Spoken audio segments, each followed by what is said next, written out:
मित्रांनो, पहाटेचे 3 वाजलेले आहेत आणि बाहेर धो-धो पाऊस पडत आहे. त्यात आज आहे संडे आणि आम्ही छोटीशी ट्रिप प्लॅन केलेली आहे. आणि आमच्या सोबत माझे काका, मामा, मावशी, चिकू माझी मावस बहीण आहे. आम्ही जातोय भीमाशंकरला. गाडीमध्ये गप्पा गोष्टी करताना कधी आम्ही भीमाशंकरच्या जवळ पोहोचलो हे समजलंच नाही. थोडा उजेड पडला आणि आता सकाळचे 5:45 वाजलेत. बाहेर बघा किती धुकं दिसतं. मी तर एवढं धुकं फर्स्ट टाइम बघतीये. कानू आणि चिकू झोपले होते. आम्ही त्यांना उठवलं धुकं बघायसाठी. तर ते म्हणत होते आपण आबळत आलो काय. मेन मंदिरापासून 3 किलोमीटर आम्हाला गाडी पार्क करावी लागली. जसं आम्ही गाडीतून उतरलो तसं कानू आणि चिकू रडायला लागली, कारण की खूप थंडी वाजत होती.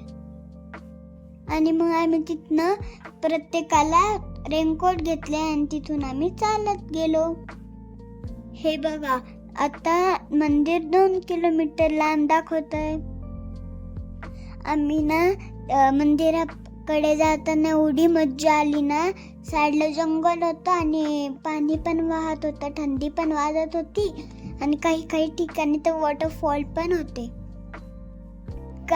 कानू पूर्ण प्रवासात आईच्या कडेवरच होता, उतरलाच नाही खाली. मंदिरकडे जाताना हर हर महादेवची आम्ही घोषणा करत निघालो. आम्ही तिथं पोहोचल्यावर बघतोय तर भयान गर्दी होती. तुम्ही बघू शकता. पाऊस, थकवा आणि भूक हे सगळं जाणवत होतं. पण आम्हाला ओढ लागली होती महादेवांची दर्शनाची.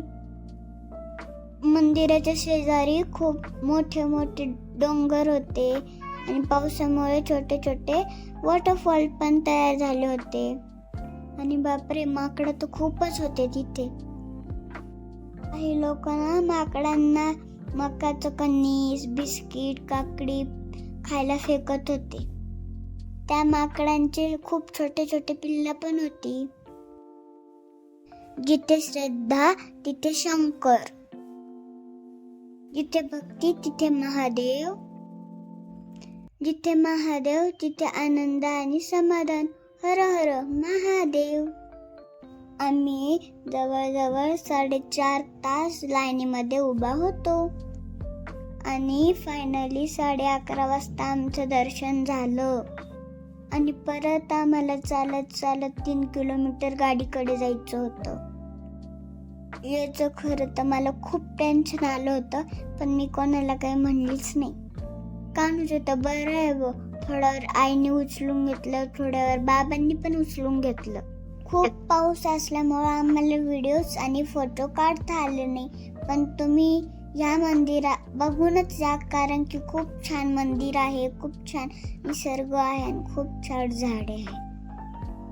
आता आम्हाला ना खूप भूक लागली होती, म्हणून आम्ही ना तिथून जाताना एक छोट्याशा हॉटेलमध्ये थांबलो, जेवलो आणि 8 वाजेपर्यंत घरी गेलो. हर हर महादेव मित्रांनो.